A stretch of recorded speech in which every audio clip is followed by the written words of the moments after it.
can also open up a lot of factories. From gas, you get methanol, and you can also enable the pharmaceutical and chemical businesses. From gas, of course, you can have power. Now, as a private limited company, albeit owned by the government, it will be able to raise money in international markets and be able to get into the sort of joint ventures and sort of that it was not able to do, attract the kind of capital it should, and most importantly, inherit the sort of corporate governance which encourages global investment flows to come into the limited liability company right now as a veritable platform for harnessing oil and gas resources. We have a very thin line of supply because we are importing 100% of the product that we use in this country. Any little thing like what happened in the ongoing geopolitical crisis that we're seeing in the world can actually disrupt supply. You can actually end up with zero supply. So the first thing you do is to make sure that you have supply security. Now, once these refineries come back, a number of our small initiatives on the 10 to 20,000 barrels per day refineries come in stream. We're also able to do maybe some others of the scale of 100 to 200 in place. And also, I remind you that we also have stake in the Dangote refinery. So the combination of all this will not just convert this country to an energy sufficient country in terms of petroleum product, but it also will convert this country a hub of petroleum product to the rest of the West Africans.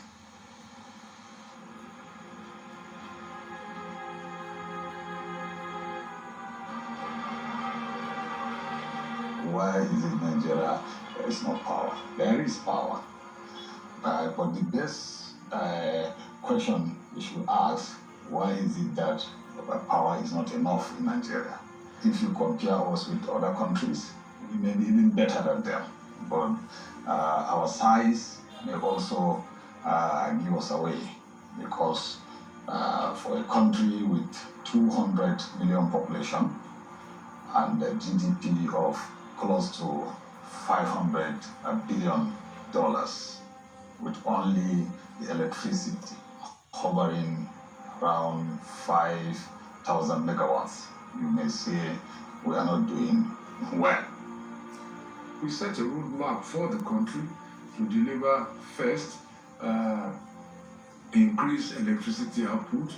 The medium-term strategy was stable electricity, and the long-term plan was uninterrupted power. And I think that we have made a lot of progress in terms of increasing the supply of electricity, because people used to feed back to us then that their electricity supply was predictable. If it was not yet uninterrupted, they could plan.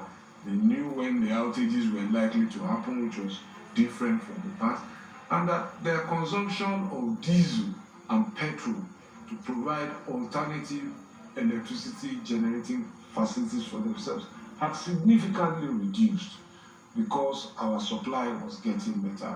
I think that the taste of the pudding, as they say, is in the eating. So those who experienced those days will better tell you how they felt, but those are the feedback that we got. One of the president's key goals was to stabilize power in Nigeria. At the onset of the COVID pandemic in 2020, his chief of staff, Malam Abba Kyari, set out for Germany to meet with Siemens about bringing Nigeria out of darkness. Malam Kyari contracted COVID and passed away. But his supreme national sacrifice means Nigeria can start dreaming of better power supply again. This one is also coming in three phases. The first phase is to be able to raise the operational capacity of the national grid and the distribution to 7,000 megawatts quickly. And this is the phase we are now working on. So far, I feel that there's certainly been an improvement if you look at the statistics, but you will find the bulk of that improvement will come over the next 5 years. I mean, there's no reason why the nation with commitment shouldn't see 24-hour electricity over the next 10 years, if you ask me. Is on. So far, I feel that there's certainly been an improvement if you look at the statistics, but you will find the bulk of that improvement will come over the next 5 years. And there's no reason why in a nation with commitment shouldn't see a 24-hour electricity over the next 10 years, if you ask me. The system collapse that we used to experience close to like 20 times in a year, that is showing how unstable and how weak the national grid was. But throughout 2021, we had only 2 partial system collapse on the grid. That is showing that the grid is getting stronger. Recently, we experienced 3 system collapse in 2022. This was Vandals disrupt most sectors of the economy, from transport to aviation, but especially in oil and power. I had an occasion to speak to leadership of people from the South. This interference with the infrastructure. And I told them that if you go and blow a pipeline or you sabotage the oil head, you pollute the environment. I said the area you people are that are claiming this petroleum product, the fish goes back into the sea. The rest of the area is polluted. You cannot farm, you cannot fish. And the majority of your people, as I was telling them, are farmers and fishermen. So you are punishing your own people more than the rest of Nigerians. I hope they have seen the sense in that.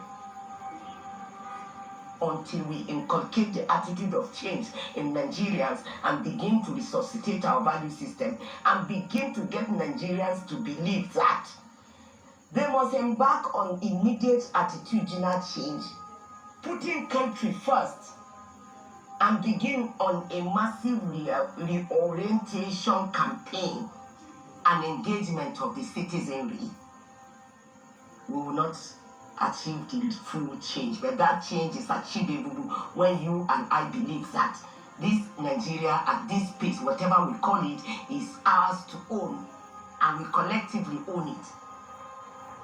We should also do our own bits in terms of giving information, securing our environment, seeing that whoever is coming to do this kind of things is stopped and reported, So as long as we don't do that, government may be handicapped in providing the necessary security around this investment. It's a very, very massive investment that government is doing. But we need the cooperation of all and sundry to ensure that they give information.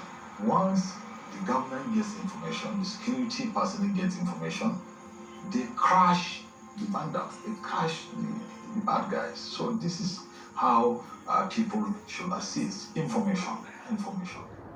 So guys, we've heard it from the stakeholders in Nigeria, and you can tell that we are our own problem. When we say this was 62 October 1st, now we should do things right and stop vandalizing our oil pipeline and make sure we do what is right as a citizen. Nigeria is not for some set of people, but every one of us. We are all in Nigeria, so we must make it work by participating. So it is me again, Famzi, Naja, picking for the Maro Properties. Please like, subscribe, and turn your notification.